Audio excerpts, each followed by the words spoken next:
Hello everybody, welcome back to Yowa TV. If you're new here, you're welcome. Kindly click that subscribe button on your screen, like, comment, and share this program. Hello, sorry, Facebook. Ẹ̀pà àwọn ọmọ warrior, ẹ̀pà àwọn pátápátá àtẹni tẹ́ bàbá mi. Ẹni Ọlọ́run, èèyàn tó kọrin yẹn Ọlọ́run, ẹni yẹn ọ̀run ẹ̀ ò ṣọ́. Ẹyẹ èèyàn mi, ó ti di woro sí woro. Ẹ káàbọ̀ ẹja wá nǹkan fìdílé lórí ọ̀rọ̀ bàbá Ijesha àti fídófáìlì bàbá ẹgbà ìyìn wa. This matter go long for this November. This matter go ṣé kí ni? E go long. First to begin with, mo rò pé àǹtí Ṣọlá pé sọ fún wa pé èèyàn tí ò bá wá fáwọn àwọn ò kì í wá fún. And literally àǹtí Ṣọlá pé ti di blogger because princess ò wà fún àǹtí Ṣọlá pé rí. Ọ̀rọ̀ princess àti Ijesha kò kan àǹtí Ṣọlá pé dẹ̀ jẹ́ nǹkan tó máa ń sọ pé ọ̀rọ̀ family àwọn làwọn gbé wá sórí social media. Ọ̀rọ̀ kínní kò ní ṣe pẹ̀lú Fọlá àbí Mr. Lawan. So kí ló dé tó jẹ́ pé àǹtí Ṣọlá pé fi wá fún princess torí pé ẹ fẹ́ gbèjà èèyàn. Ṣebí the same thing táǹtí Ṣọlá pé accuse àwọn blogger pé wọ́n ń ṣe àǹtí Ṣọlá pé náà fara wọn ṣe ìsìn báyìí. Blogger náà wọ́n wá gbèjà èèyàn náà ni àǹtí Ṣọlá pé náà wá gbèjà bàbá Ijesha náà nítorí pé àǹtí Ṣọlá pé ò fẹ́ bàbá Ijesha ìdẹ́ ń ṣe family member bàbá Ijesha. Tàbá sọ pé ká tẹ̀ tó sọ lọ the other side àǹtí Ṣọlá pé you are even instigating wàhálà because kíní yóò kọ̀yìn kò fi bí kankan kọ̀yìn ẹ lọ dá sọ́rọ̀ ọlọ́rọ̀ náà blogger bíi tiwa náà nìyí kò sí bẹ́ẹ̀ ṣe fẹ́ wẹ̀ kẹ́yìn ọkọ̀ọ̀kan. You are still and you always be a blogger torí ọ̀rọ̀ yóò kàn yín princess ò dẹ̀ tún wá fún yín nǹkan tó sọ pé ìyá yín kàn yín pé téèyàn bá wá fún yín princess ò wá fún yín kò dárúkọ yín rí kò kàn yín kò fi ibì kankan kàn yín ẹ ganu sí náà ni. So ṣe ti rí pé gbogbo ẹ̀pẹ́ tẹ́ ń ṣẹ́ àdàbí tẹ́ ń lò ara reason tí ó kì í fi ń ṣiṣẹ́ lélẹ̀ torí ẹ̀yin náà máa ń dá sọ́rọ̀ ọlọ́rọ̀ ọ̀rọ̀ tí ó kàn yẹn máa ń gbé lórí bíi pancake. So that is just it. Gbogbo kíní tẹ̀dẹ̀ ń sọ yìí is unnecessary àǹtí Ṣọlá pé coming for princess is unnecessary. Kì í ṣe princess lè fẹ́ bájà Iyabo lè fẹ́ bájà anything that has to do with Iyabo you are going to fight it. And Iyabo is being arrested tó ń circulate láàrin àwọn ọmọ warriors torí ẹ̀ mo sọ pé ẹ lọ sórí Facebook ẹ pa àwọn ọmọ warriors ẹ pa gbogbo wọn pátápátá àtẹni tẹ bá ń bẹ̀. Sherry is one thing to be educated is another thing to start a rumour. Àti Ṣọlá pé àtàwọn warriors ẹ jọ̀ọ́ ẹ control ara yín because ẹ̀yin lẹ ń wá wàhálà ń sìn. Tó bá ṣe é fún yín ẹ máa sá sínú toilet ẹ máa ṣe show voice yín máa echo. Àti Ṣọlá pé please I beg you in the name of God control your nuisance. Control all of them your miscreants control all of them one after the other. What did I mean by that? They started the rumor yesterday that Iyabo was arrested. We all know it's a lie. Ẹ̀yin gan mọ̀ pé irọ́ ni pé kò lè rinlẹ̀. Bàbá yín fly ẹ̀ why? Because a fẹ́ wo bí ẹ ṣe máa ṣorí burúkú tó. A fẹ́ wo bí tó rí bú yín máa dé. Ìgbà tí kò mọ̀ dàdé let's play around this thing. You know that woman she knows the game she knows everything. She just say okay a fẹ́ ṣeré eré ọmọdé ẹ jẹ́ àṣeré gbàdìgbàdì ẹ fi wọ́n lẹ̀. She did not reply she did not say anything until later I think in the evening then she did not even post a video she did live. Oh yeah she did live. You need to mention her name for you to stay relevant. Thereby create a rumor nípa Queen Mother. How are you going to chop at the end of the month? Now. Of course, you have to mention her name. You have to create a rumor. You have to start a drama. You live for her. You live for her. Ẹrú mama jẹ́. Ẹrú ẹ̀lẹ́ mama jẹ́. Okay, èèyàn tó wá fún yín ní info báyìí. Torí ẹ̀ mo ṣe kọ́kọ́ sọ kíní kan lánàá pé okay, where is the proof that she was arrested? No proof. So anybody can just come to your DM and just tell you anything. It has shown how dumb you people are. If anybody can come to your DM and claim that Iyabo was arrested and blah, blah, blah without any proof and you fly it. Ẹjọ́ ta ló wá gbọ́n sìn. Mi ò bú yín o. Mo kàn sọ fún yín pé ẹjọ́ ẹ ṣe investigation yín dáadáa kẹ́ tó tún wá sórí ibu. Torí tó bá yá ń sẹ́ máa sọ pé àwa Bingo àti Iyabo à ń gan yín sí yín lára. Ẹ̀yin dẹ̀ rèé náà gbogbo ara yín kìkì egbò ní kí ló dé tá a fi ní bú yín jẹ. ẹ máa dish ẹni lè take nísìnyí báyìí tójú ti tìyìn sí báyìí tọmọ ọlọ́mọ wà nílé tó tún ṣe makeup ẹjọ́ ṣẹ́nu ẹ̀wọ̀n náà tó ń ṣe makeup. So now what? One more the burial lánàá pé arrested on what basis? On what is the charge? Who arrested her? Where did they? Of course, ẹ̀yin tẹ́ ń stalk èèyàn tó bá máa gbérú Iyabo yẹn ẹ máa ya fọ́tò ẹ̀ náà ẹ máa ṣe fídíò ẹ̀ náà ẹ máa sọ orúkọ ibi tó ń gbé sí náà. Of course, we know you people. You are stalking her. Ẹ máa mọ gbogbo information now. So we have to believe a chat that one nuisance I want to trend. That is in contact as evidence, a chat from somebody you don't even know. This person did not exist because after announcing by the debunk gbogbo nǹkan tẹ́ ṣe. Kí lẹ wá rí ṣe fẹ́ nìyẹn. Èèyàn tó tún sọ yín. Kí ló dé tó jẹ́ pé gbogbo ìgbà lẹ́nu yín máa ń kan ná? Kí ló dé ná? Tó jẹ́ pé wọn ò tiẹ̀ jẹ́ kó tiẹ̀ pẹ́ ńlẹ̀ rárá tán ti wò wọ́n tún ti ń fra lápá abẹ̀yàn. Ẹ wá ń kọ sílẹ̀, let us say this thing on Monday, let us say this thing on Tuesday. Ẹ jẹ́ apara mọ́ Iyabo ọjọ́ Monday, ẹ jẹ́ sọ pé ó ṣẹ̀wọ̀n ọjọ́ Tuesday, ẹ jẹ́ sọ pé ó jalè ọjọ́ Wednesday, ẹ jẹ́ sọ pé òun ló lọ snap Ikechi ọjọ́ Thursday. Ṣé rí ojúmọ́ kan wèrè kan náà pé bí olórí ṣe rí náà ni àwọn ọmọ ogun olórí náà ṣe máa rí. Ojúmọ́ kan wèrè kan náà pé yẹn. So that is that for that. Èmi dẹ̀ sọ pé congratulations on another failure from your own side. Mo kí yín kú oríire. Nípa tún fail torí failure yẹn ṣe mọ̀ ó ti wá di bárakú. Ṣé ti understand fún yín? So mo tún kí yín congratulations. In fact ó yẹ kí tún rán kéèkì sí yín ni pé congratulations on your failure o. Ọlọ́run tó ṣe léyìí á tún ṣe míì fún yín. Kò ní dáwọ́ ẹ̀ dúró nínú ayé yín. Ẹ ṣe máa fail. So that is that for that. Congratulations. So tó bá ti tún di ọ̀la ẹjọ́ jẹ́ àtúmọ̀ nǹkan tẹ́ tún máa sọ pé kí wọ́n yọ̀ọ̀dà tó ṣe o. So now let's move on to nǹkan tá a wá ṣe léni.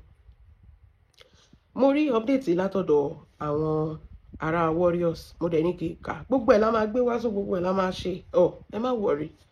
Ó ní dear Iyabo Ojo's followers àwa náà ń bá wí torí ẹ̀ mo sọ pé kí n kà. Dear Iyabo Ojo's followers àwa náà ń bá wí ṣe mọ̀ pé wọ́n kọ lẹ́tà sí wa ń sìn. Àwa máa ka lẹ́tà yẹn dẹ̀ máa analyze ẹ̀ àwọn ló dẹ̀ tún máa bínú. Just imagine ẹ̀yin lẹ kọ lẹ́tà o kò sẹ́nibọ̀dì tó bẹ́yìn lẹ́tà ẹ̀yin fara yín lẹ kọ lẹ́tà. By the time táwa náà bá máa analyze ẹ̀ sí ẹ̀yin lẹ tún máa bínú. No be juju be that.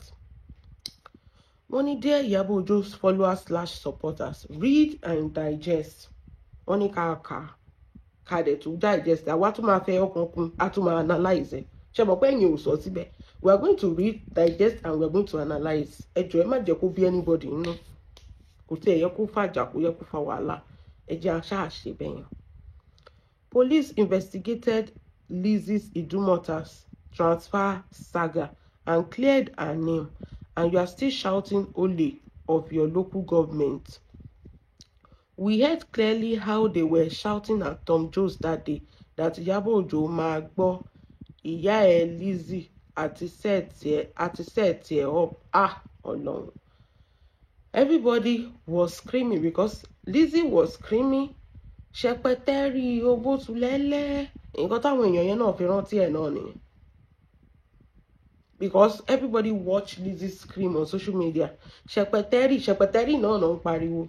They did not say wọ́n set you up. I did not hear any video or any kinní of them saying they set you up. Obotulẹ́lẹ́ gbogbo nǹkan tí Lizzy máa ń sọ lórí live chat ni àwọn yẹn náà ń pariwo. Because that is what they know her as. That is what trend that time. So lórí setup yẹn àbí kò ṣe setup ẹja kọ́kọ́ clarify ibẹ̀ yẹn. Ṣé Iyabo mọ̀ pé Lizzy ń lọ sọ́jà ni? Ṣé ó sọ fún Lizzy ni? Ṣé Lizzy ló ṣe transfer sí ni? Ṣé Lizzy ṣe transfer sí Iyabo ni? Ṣé Lizzy sọ fún Iyabo ni? Ṣé Iyabo mọ̀ kò ń lọ bẹ́ẹ̀ ni? Ṣé Iyabo mọ̀ ìgbà tán transfer ìgan tẹ̀ ti ṣẹlẹ̀ kó tó di ọjọ́ yẹn náà? She don't go there before that day, buy what she want to buy, do the transfer, and the transfer did not go until when she came back to buy another thing. Nọba musile.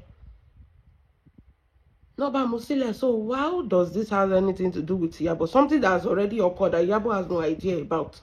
Both from the first time and the second time. She don't know. This thing trended the way everybody see it online, and so everybody see it online. And the market women, because they know Lizzy, TikTok live, tí gẹ̀yìn ẹja ló ń tà láàrin ọjà ó dẹ̀ wà lórí live lórí TikTok, so everybody see everything on social media. Kò sí nǹkan anybody lè sọ. Iyabo is not involved. Wọn ò dẹ̀ sọ pé wọ́n set ẹ̀ up. Àfikún nìyẹn, ẹjọ́ bá wa yọ kúrò. Wọn ò sọ pé èèyàn tó bá sọ fún yín pé Iyabo ló set Lizzy up, ẹ lọ gbé náà. Àbí ṣe bẹ́ẹ̀ ṣàmọ́ bẹ́ẹ̀ ṣe ń gbé wọn, ẹ lọ gbé ẹni yẹn náà kó fún yín proof náà. When he cut through away Iyabo just 1 billion naira case against Lizzy and even find Iyabo's lawyer to pay Lizzy. Let me tell you about that thing. If there is no Olorin, she was mentioning Shepeteri. She was not calling the name directly. She was Dino Milo because she was afraid of the lawsuit and everything that was coming. She was even at the top of the but she show for one something Latino loving qualify because she don't want to get herself in trouble. That's one thing you don't understand. That is why this case did not fly in court until now that she has known that okay, once you know where Joe, that is why she's categorically mentioned Iyabo Ojo's name with her children and her family. So Iyabo that is offering pé ẹjọ́ ṣe fẹ́ bẹ̀rẹ̀ ní court ò dẹ̀ kì í ṣe nǹkan tó jẹ́ pé ọjọ́ kan lè máa lọ. Court take time.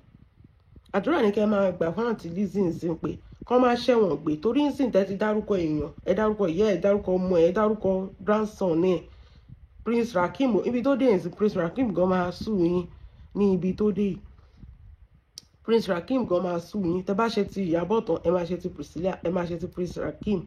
Gbogbo wọn àti Festus bẹ́ẹ̀ ṣe ń ṣe pé fáwọn ọmọ ọlọ́mọ gbogbo wọn ló máa sue yín individually. So òun ni mo sọ pé ẹ jẹ́ máa gbàdúrà fún àǹtí Ṣọlá pé torí instead of kẹ́ máa address wa torí tẹ́jọ́ bá bẹ̀rẹ̀ a fẹ́ gbọ́ pé wọ́n set ẹ̀ up torí lè ṣaláì máa set yín up. Ijesha wọ́n set ẹ̀ up, àǹtí Ṣọlá pé wọ́n set ẹ̀ up. Iyabo dẹ̀ ló set gbogbo wọn up. Iyabo tí ò dẹ̀ tún sí ń bẹ̀ nígbà tí gbogbo kìíní ìṣẹ̀lẹ̀ ló ń set wọn up. Ẹ jẹ́ a continue. Iyabo lied to you all that Sariyu ìyẹn Fọlá Tinubu is married to Alhaji Lawal and has children for the man just to get your sympathy and donation. Of course, what did they call marriage? Common law marriage is allowed. Kì í ṣe gbogbo obìnrin ló máa gorí altar, kì í ṣe gbogbo obìnrin ló máa ṣe kíní. Tọkùnrin àti obìnrin wá ti ń gbé pọ̀, wọ́n ti marry nìyẹn. Kò sí nǹkan tó fi ṣẹlẹ̀. Wọ́n dẹ̀ ti ń gbé pọ̀ as tọkọtaya, wọ́n ní ọmọ pẹ̀lú ara wọn. Ọkùnrin yẹn dédé kẹ́rù ńjọ́ kan, ó fọmọ lẹ̀, ó fìyàwó lẹ̀, ó dẹ̀ lọ sí ọ̀dọ̀ àǹtí Ṣọlá pé without giving children what they are going to eat, ẹ dẹ̀ sọ pé kó máa sọ̀rọ̀. Àwọn èèyàn dẹ̀ wò pé a kò dá lóòótọ́, ọmọbìnrin kò ṣiṣẹ́ tẹ́lẹ̀, ọkùnrin dẹ̀ fi ilẹ̀. Ó yẹ jẹ́ afun lówó tó máa fi tọ́jú ọmọ ẹ̀ tó máa fi ṣe gbogbo ẹ̀, kò sí nǹkan kan tó burú nǹkan tán ṣe. Ẹ ti gbọ́kọ ẹ̀yin lẹ̀ nísìnyí. Èèyàn tó bá gbọ́kọ lọ́kọ ṣe báwọn ló máa ń nísìnyí. Ọ̀rọ̀ ìdàbọ̀ ọ̀rọ̀ ṣẹṣẹ alágbo náà, ọkọ yẹn náà ò nísìnyí, òun ló jápọ̀ òun ní ò nísìnyí. Àǹtí Ṣọlá pé náà àwọn ló gba bọ̀dá láti àwọn náà ò nísìnyí. So kò tí nǹkan wọn tẹ́ fẹ́ sọ ń bí báyìí. Sympathy and donation tó ń dùn yín yẹn ṣe bá pò wá láti mówó tá a dáwó, kí ló dé tó ń bí yín nú. Àwa la ní sympathy tá a fún Fọlá sympathy, àwa la lówó tá a dá àṣàyọnu pocket yín àbí inú account yín. Dẹ̀ fi sympathy ilẹ̀ kò sí ìyẹn ò ní anything ṣe pẹ̀lú yín. So point yín ni pé ẹ fẹ́ yẹ kí Fọlá jẹ̀yà, kì í ṣe Fọlá nìkan káwọn ọmọ yẹn jẹ̀yà, kò yẹ tó ẹ̀yin ò fún wọn. Ó dẹ̀ wá bá àwọn àgbáyé dẹ̀ dà fún pé ókè o ọmọ kékeré ọmọ mẹ́rin kí ló fẹ́ fi kó ọmọ kékeré wà lọ́wọ́ ẹ̀, ọmọ làwọn èèyàn rò mọ́ wọn lára náà, kí ló kàn wọ́n pẹ̀lú láti àbí òun àti Fọlá. Ó yá o ẹ bá wa dáwó fọ́mọ o àdẹ̀dá. So báwo nìyẹn ṣe àfẹ́ẹ̀tì yín? Torí every time donation. Yes, we donated for Fọlá. It's not against the law. We helped her out. We helped the children out. How is that a problem? Only Court of Appeal has investigated Ijesha's case, threw it in the bin, and released the man. Okay, for those of you who did not know, the Lagos State Attorney General has sọ pé ó ṣàìbò tẹ́ẹ̀mù ẹ̀tàn ni o. Ẹ má dá Bọ́dà Yomi lóhùn pẹ̀lú ìsọkúsọ tó ń sọ káàkiri. Ó yẹ kán gbé Bọ́dà Yomi tó bá yẹ pé system tó ń ṣiṣẹ́ ni. Because how can you come to the public to lie to the public that he was discharged and acquitted, that it was appeal court, when you know that it was not appeal court and you came to manipulate the public? This is the person that is saying he's doing foundation. He wants to make sure he's right. And the Lagos State Attorney General confirmed that Otisemu Etonio is an ex-convict and is going to be registered as an ex-offender. So Otonikoto Yomi torí pé ìyẹn náà fẹ́ gba donation ni. So he needs to manipulate the public. Tó bá jẹ́ pé ibi tó ti ń ṣiṣẹ́ and you came outside to lie to the public, what are they? They are going to carry you. Wọ́n á tún sọ ìwọ gan sẹ́wọ̀n yẹn náà. Wọ́n á tún sọ ìwọ gan sẹ́wọ̀n yẹn on this matter. Kí ló dé tẹ́ ń parọ́? Kí ló dé tẹ́ ń parọ́? Èèyàn ti sáàbù tẹ́ẹ̀mù ẹ̀tàn, ẹ̀dẹ̀ parọ́ ẹni wọ́n throw matter yẹn out, it was discharged and acquitted. How now? Èèyàn tí ń ṣe kojú wá fọ́ta rí inú fídíò báyìí tí ọmọkùnrin yẹn ẹjọ́ ṣé wọ́n máa fi kámẹ́rà set èèyàn up ni? Nǹkan tó bá ti wà nínú ẹ̀kọ́ ló máa ṣe ni. Ṣọ́mọ yẹn ló lọ bá ni àbí kámẹ́rà ló sọ fún Ijesha pé ó yá Ijesha èmi ni kámẹ́rà ó yá lọ fọwọ́ kan ọmọ yẹn. Ẹ̀dẹ̀ máa parọ́, ẹ máa twist ọ̀rọ̀, ẹ̀dẹ̀ ń sọ pé ẹ̀ ń ṣe human right activist, ẹ̀yin wèrè òṣì. Ṣé rí nǹkan tó ń sọ ọmọ ẹ̀ṣẹ̀ ti rí pé a ti debunk ẹ̀ sí ìgbà tí Lagos State Police Attorney General ti confirm pé ó serve term ẹ̀tàn ni o, it wasn't appeal court. God through VDM exposed WhatsApp group Iyabo created to run down Naira Marley and ruin justice for Mohbad. Nínú WhatsApp group tá à ń sọ yìí, ẹ̀yin èèyàn mi, ààrí nǹkan kan, ààrórí ààrídì ààrí anything, DNA ààrí mú jáde. Ikú tó pa Mohbad ààrí mú jáde. Justice ààrí mú jáde. Mr. Integrity ó kàn lò wá ó fi create content ni. Torí mo sọ pé tó bá yẹ pé VDM tá a mọ̀, ó fẹ́ waste time àwọn èèyàn gbà yẹn ni. Tó bá jẹ́ pé nǹkan kan wà nù WhatsApp yẹn, ọjọ́ kan péré ló dẹ̀ máa jókòó tí tó máa ṣe gbogbo kinní yẹn, tó dẹ̀ máa mú nǹkan tó wà ń bẹ jáde. Kí ló dé tó lo weeks, a post lé ní adúró de 3 days, ó fi create kinní, ó fi generate owó ni. Kò sí nǹkan kan lórí WhatsApp group. Ṣẹ́rí ẹ̀yin lẹ sọ̀rọ̀, àwa ń debunk ẹ̀ báyìí, ẹ máa bínú. Kí la ń rí mú jáde nínú WhatsApp group? Kí ló ṣẹlẹ̀? Yes, èèyàn tí nǹkan bá ṣẹlẹ̀, àwọn èèyàn máa create a group to assist this person. And they real everything these people are doing online. Wọ́n fẹ́ rapó sínú, wọ́n lọ bẹ̀, wọ́n rapó sínú ọ̀ntì tìgbà tí gbogbo ẹ̀dí yam scatter. Nígbà tí VDM wọ̀ bẹ̀, still náà ìgbà tí VDM wọ̀ bẹ̀ gan, kò lórí, kò nírú, kò já síbì kankan náà, ojú kan náà la ṣe wà. Ṣé ló dàbẹ́ ni pé from the beginning láti mú, all from the beginning. Wọ́n ní Aunty Sholape kept shouting Adabi on Iyabo and her supporter on daily basis, and you all aren't afraid. Kí ló fẹ́ bá wa lẹ́rù? Èèyàn tó bá jẹ gbì ló máa kú gbì náà. Kí ló fẹ́ bá wa lẹ́rù? Wọ́n ní wọ́n ti explain, ẹ̀yin lẹ sọ pé ká digest ẹ̀, ká digest ẹ̀. Àwa tún analyze ẹ̀ fún yín torí ẹ̀yin nìkan ò yé bọ̀rọ̀. Ẹ jọ̀ọ́ kí ló fẹ́ bá wa lẹ́rù? Ṣáwa la fàdíya ni? Ṣáwa la kọ́ mọ́lẹ̀ ni? Kí ló fẹ́ bá everybody lẹ́rù? Kò sí nǹkan burúkú tẹ́ anybody ṣe náà. Èèyàn tó bọ́mọ sùn tẹ́ sọ pé kán máa fọwọ́ pa lórí. Tó bá yẹ kán fọwọ́ pa lórí tán ọ̀rọ̀ lọ síbi tó lọ yẹn, Ọlọ́run ló máa dúró ọmọ tó wò bá ti bá sùn sí. Bóyá ọmọ ti yín náà, òun ni mò ń sọ pé ẹ ṣe ń gbèjà ìtàn gbèjà yẹn. Ẹ sọ fún olórí yín Aunty Shola pé kó mú ọmọ obìnrin kékeré yẹn kó lọ tì mọ́nu ilé, kó lọ sọ pé kí Ijesha fi ṣe Christmas. Ṣó lè ṣe? Kò lè ṣe náà. Personal vendetta ló ń bá Iyabo Ojo já sí náà. So kí ló fẹ́ bá yàn lẹ́rù? Àwa là ń ṣe nǹkan gidi, ẹ̀yin ò ṣe nǹkan gidi náà. Ẹ̀yin já personal vendetta ni. Ẹ̀yin wọ́n náà láti mú Iyabo dáhùn ni. Bó iṣẹ́ ọwọ́ èèyàn kò ní jẹ́ kí èèyàn ṣubú. Nǹkan tó máa ń ṣọ́ọ̀kì yẹn pé kí ló dé bá ṣe ń try táwọn fà ń bí tìkọ̀tìkọ̀. Kí ló dé tọ́mọbìnrin yóò ṣubú? Kò lè ṣubú. Ìgbà tí ò di nǹkan burúkú mẹ́rù. Òótọ́ ló gbé dání, ẹ̀yin tẹ́ ń gbé pé òótọ́ lẹ̀, irọ́ lẹ́yìn gbé dání. Iyabo ọ̀gán ló gbé òótọ́ dání, àìjẹ́bẹ̀ ò yẹ kó ti ṣubú. Bọ́ Ọlọ́run ò fún yín ṣe. Kàkà bẹ́ẹ̀ ó tún grow sí ni, bigger and bigger every day. If you all love yourself, your children and generation yet unborn, wise one amongst you will seek for God's forgiveness and stay clear Iyabo shit. Ẹni tó bá jẹ gbì ló máa kú gbì. Ẹ̀yin ẹ fọmọ́lẹ̀, ẹ fi ọmọ mọ́lẹ̀. Ẹ̀yin tẹ̀tí mọ nǹkan táwọn ọmọ tí yín gan máa dà, àbí táyé tí yín gan máa rọ, àbí your unborn children tó máa dà. Ẹ̀yin ẹ fi gbogbo àwọn children tẹ́ máa ń kó mọ́ra ẹ fi ilẹ̀. Eléyìí tó wà níwájú yín ní kẹrán. Kí ló dé tẹ́ fẹ́ pa gbogbo àgbáyé torí pé ẹ fẹ́ survive? Kò possible. Ẹ̀yin lẹ máa lọ. Ta ló fẹ́ kó lẹ́nu gbogbo yín sí? No be your sister. No be Aunty Shola pé fẹ́ kó lẹ́ni. Ẹ̀yin lẹ máa lọ. You cannot threaten somebody to do. You threat people and you think that ẹ̀yin nìkan lọ́lọ́run dá ayé fún ni. Àbí this word, people are entitled to their own opinion and to their own decision, and they want to follow. This is who I want to follow. It's their choices. This has nothing to do with you. Àwọn èèyàn kan máa tẹ̀lé Iyabo, àwọn èèyàn kan máa tẹ̀lé Lizzy. Oníkálukú mú nǹkan tó pè é ní. So why are you forcing people to stop following Iyabo? You can't stop that. Èṣù gan tó wà ní ayé gan àwọn kan tẹ̀lé. Jésù àwọn kan tẹ̀lé. Kò sí nǹkan kan oníkálukú pẹ̀lú decision ẹ̀ ni. Ẹ̀yin ni kẹ́ ẹ rántí yín. Ẹ má focus on àwọn tó ń tẹ̀lé Iyabo mọ́. Ẹ fi wọ́n lẹ̀. Èpè ò lè jẹ́ anybody. Kàkà bẹ́ẹ̀ ta lè pè ń jàánú yín. Olórí yín ni.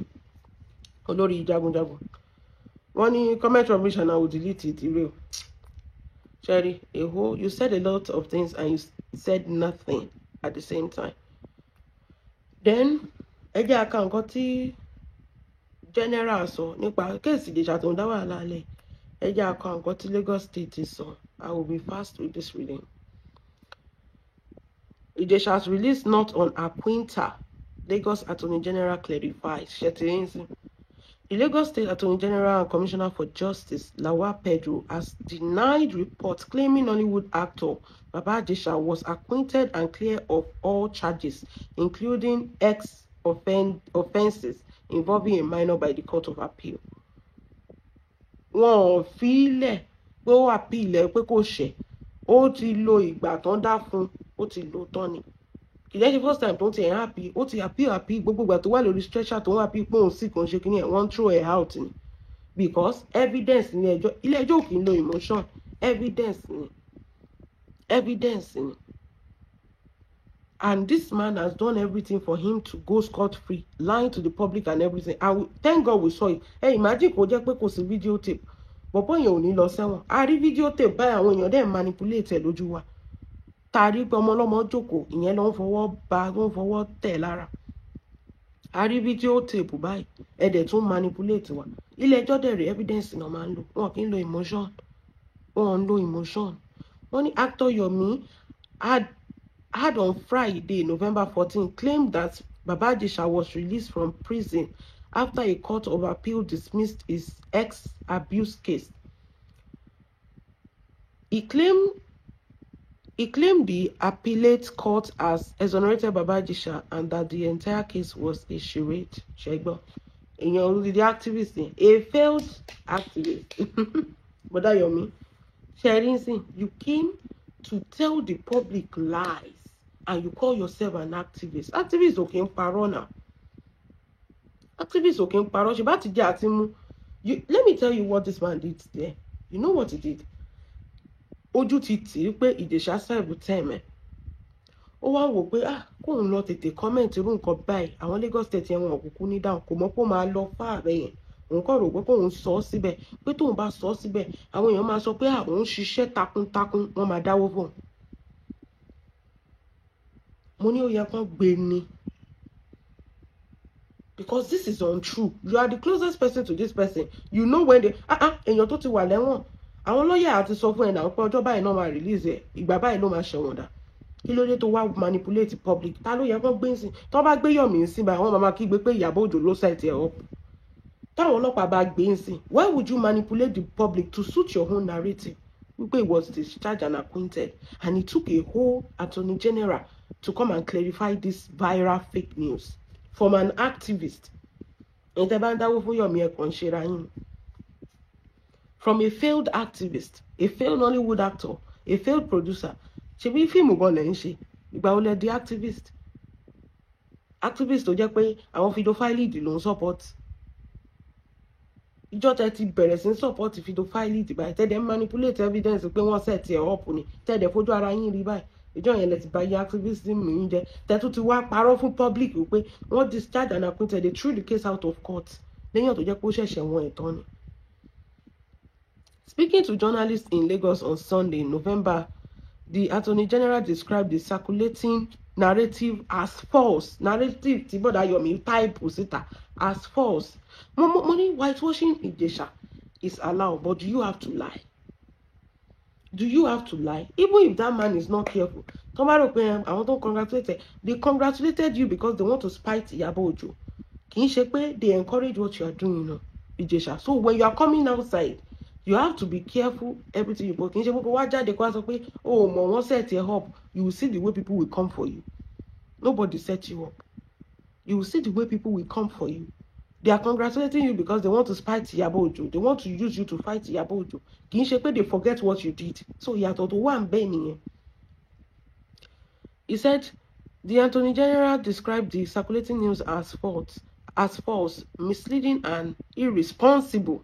Yomi Petelen, stressing that it was a complete distortion of the judicial record and capable of seriously misleading the public. This is what Yomi did. An activist, Tokawe.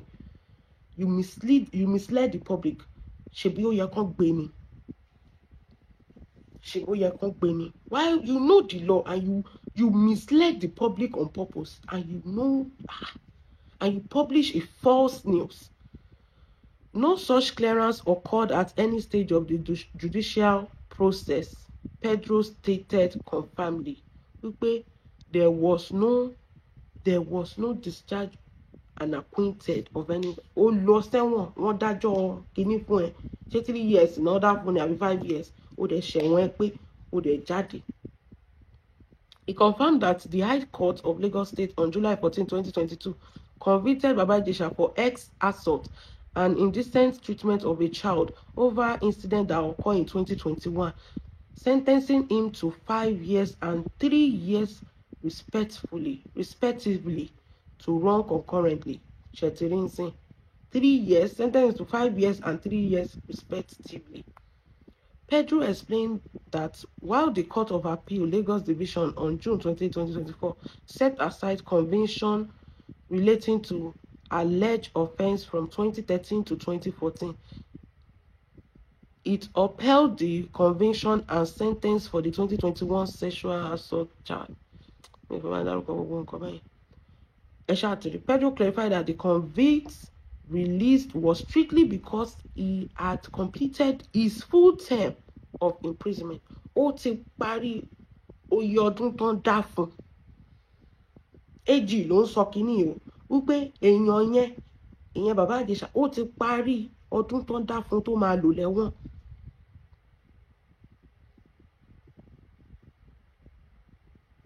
As affirmed by the court, not because he was discharged or acquitted. Wọ́n ní Baba Ijesha was not cleared of all offence. He was not cleared though. Bó ṣe wà ní ex-convict ni, bó ṣe wà ní ex-offender ni. He was not cleared of ex-assault and indecent treatment of a child. He was not cleared. Bó ṣe wà yẹn ibikíbi tọ́mọ kékeré bá lọ kò lè lọ bẹ̀ tó bá mọ̀ pé òun ò fẹ́ padà sẹ́wọ̀n. Ibi táwọn ọmọ kékeré bá lọ. A kan sọ pé nǹkan tí process ṣe ni she doing it out of spite. But at the same time, òun náà ò lè lọ ibi tọ́mọ kékeré bá wà, wọ́n á ti sọ fún for some times until tí record ẹ bá clear for some times until tí court ti rí pé okay o ti change life ẹ o rí ní baby ẹ mọ́, everything is now changed, but it will take a long time for you to adjust, even the court, for them to adjust to you, for them to clear you totally. It's going to take money. Freedom at what expense? Ṣebí nǹkan tí mo sọ fáwọn èèyàn ni. Freedom at what expense? Ẹ máa gbọ́ nǹkan tí bọ̀dá Yomi sọ. Bọ̀dá Yomi àpọ̀dà, ẹ máa gbọ́. When Baba Ijesha was arrested, I went to Panti to visit him, and I told him to confide in me and say the truth about what happened. And he said he never molested any child. Orí ló ń ta náà. Ẹ mọ̀ ìgbájú ìgbàmú tó bá gba, ó máa jẹ́ kó gbàgbé pé òun fọwọ́ kan mọ́ nínú camera. I then replied him that the police said they have a video of where he was molesting the girl at 7 years old. Bọ̀dá Yomi, kì í ṣe pé the police said, ṣé ẹ rí video yẹn? Why are you always beating? Have you seen Bọ̀dá Yomi to talk about this video before? Has he ever talked about this video? The video itself. Ṣé mo pé máa ń beat around it ni? Kò fẹ́ sọ̀rọ̀ video yẹn. Okay, Bọ̀dá Yomi, I challenge you to analyze that video that we all saw. If you notice, it will take somebody intelligent to notice that Yomi is always saying that he's innocent. He has never talked about the video we all saw. Tí máa yẹn ti ń ṣe gbogbo nǹkan bẹ́ẹ̀ yẹn sọmọ yẹn lára. He has never talked about that video. He used to avoid that video. He said the police said, did you not see the video yourself? Everybody on social media saw that video with that man doing that to that child. So, Bọ̀dá Yomi, you saw the video yourself now. Why are you saying and the police said they have a video of him? Didn't you see the video of Ele Itawari, which is enough evidence to convince him? Did you not see the video? Why have you avoided to talk about that video that we all saw? Why have you not been talking about it? Why didn't you talk about it? Because you know he's guilty. and you're trying every possible best to convince the public. I'm a by, and you're trying to convince us that the truth we know is a lie. How now? We saw it. Okay, seeing is believing, Abby. What you see, seeing is believing now. We all saw it. And you're trying to convince us that what we see with our eyes, we are not blind, that is a lie. But you're failing to talk about the video that was circulating. Why? And you're going to manipulate now. Ṣé bó ṣe ń ṣe activism nìyẹn? Activism àtọrọ jẹ lẹ́yìn ṣe now. The policeman that was standing behind us interrupted and said, "We don't have a video of him doing that. We only have the viral video of where he was touching the 14-year-old girl, not when she was 7.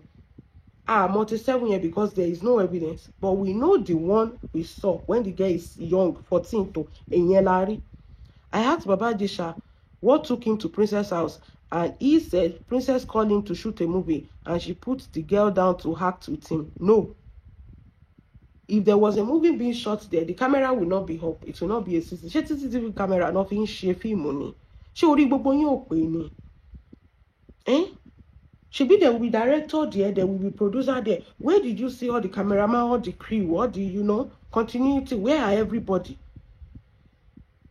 Where are the camera? Where is the script? Where is the... There are so many things when they want to do a movie. Makeup artists, everybody is always present.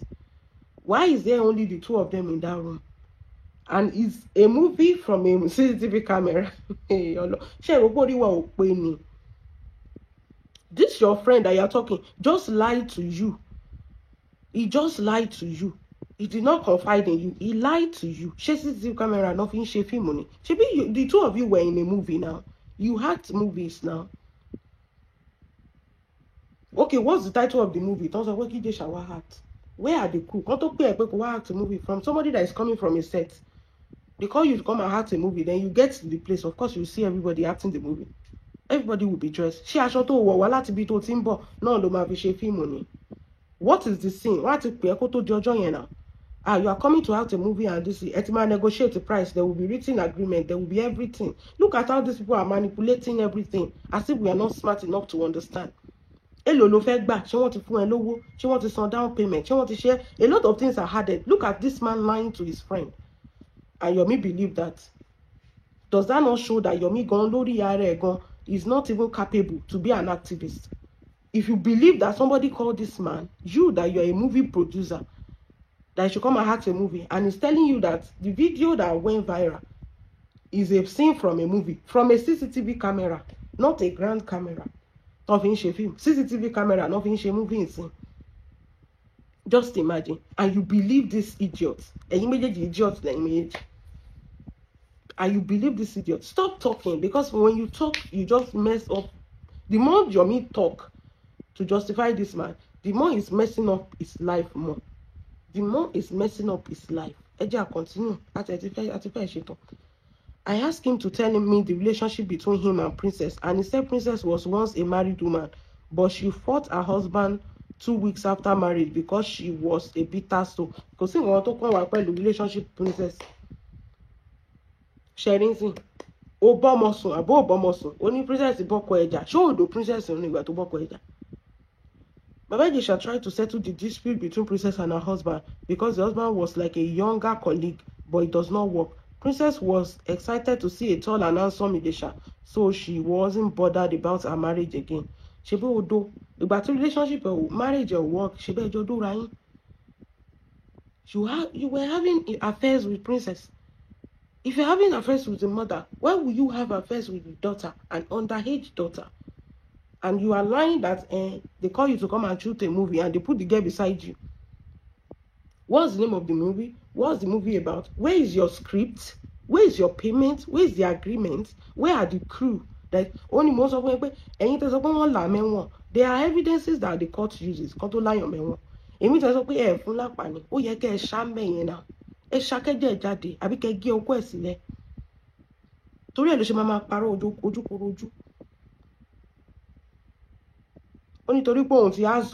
tall, so she wasn't bothered about the marriage again. Along the line, Princess and Ijesha started breaking each other's mouth. Heartbreak enter, and she can't undo it. So tori pe o ti break up pẹ̀lú èèyàn ìyẹn wá sọ pé kó lọ máa bọ́mọ ẹ̀sùn. sórí yín ò pé ni ó ti bá ìyá ìwà àti ìyá ń fẹ́rẹ̀ break up pẹ̀lú ara ó wá lọ ń bọ́mọ ẹ̀sùn nínú ilé ẹ̀.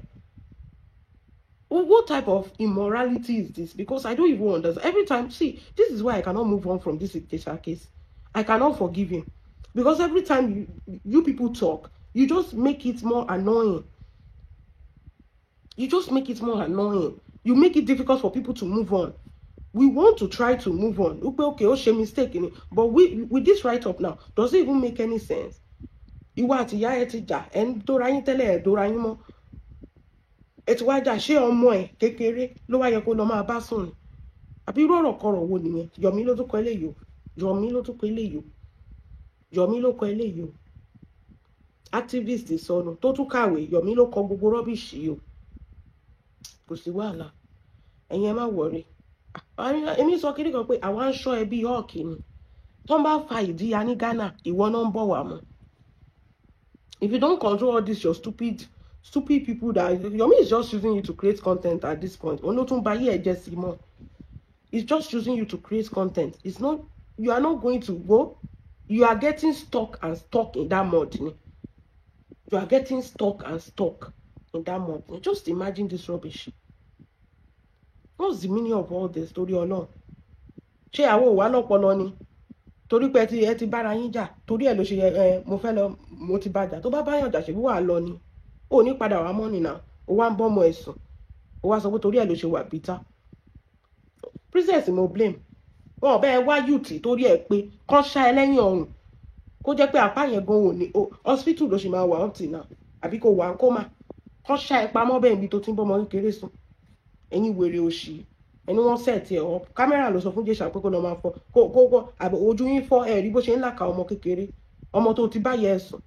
Irú ìdọ̀tí wo nìyẹn? That is so dirty in every kini. So disgusting. Wọ́n sọ pé torí pé ó ń bínú, torí pé break up, torí ẹ̀ ló ṣe. Ṣé torí ẹ̀ ló ṣe ni wọ́n máa bọ́mọ sùn? Even nǹkan kọ́mọ yẹn má jẹ́ underage. Ó ti bá yẹ ẹ̀sùn. Does it even make any sense to be sleeping with the daughter? Then you are sleeping with an underage minor. Only age is so young. Underage lọ́mọ yẹn. Ẹ̀yin tẹ́ ń wá birth certificate. Ẹ lọ sí court ẹ máa rí birth certificate ńbẹ̀. Ẹ rò pé court dàbí social media. Ẹ̀yin tẹ́ kàwé tẹ́ ń wá birth certificate ọmọ yẹn. Ẹ lọ sí court now. Court will have asked for everything. Lawyer Ijesha will have asked them to prove the age of that girl. And want máa mú birth certificate ẹ̀ jáde in court. Kan tó sentence ẹ̀. Because tó bá yẹ pé ọmọ yẹn ò ní birth certificate ni. Let me tell you something. Ijesha ò ní lọ sẹ́wọ̀n. Ibi tẹ́ ti wá ti gọ̀ nìyẹn. Wọ́n á ti bring up motion yẹn. Àwọn lawyer Ijesha ti bring up motion yẹn nínú court pé certificate ọmọ yẹn to prove that she's underage. Wọ́n á dẹ̀ ti fún adájọ́. Wọ́n á ti confirm pé kíní.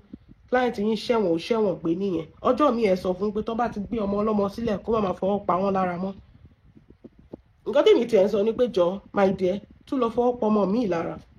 Tó bá bẹ́ orí ẹ̀ fògùn pè mí lọ́mọ àlè. Tún lọ fọwọ́ pa ọmọ mi lára. Ṣebí ẹjọ́ ń ṣe ń sí ohun dùn mọ́ yín. Ìwọ tó try kó lọ fọwọ́ pa ọmọ mi lára. Ẹ̀yin tẹ́ ẹ gbádùn. Ẹ̀yin èèyàn jẹ́ kí n mọ nǹkan tẹ́ bá feel jàre. Kíní máa ń bí mi inú Ọlọ́run. Ó máa ń bí mi inú. Ǹjẹ́ mọ nǹkan tẹ́ bá feel about this video down below jàre. God bless you. Have a wonderful day. Bye.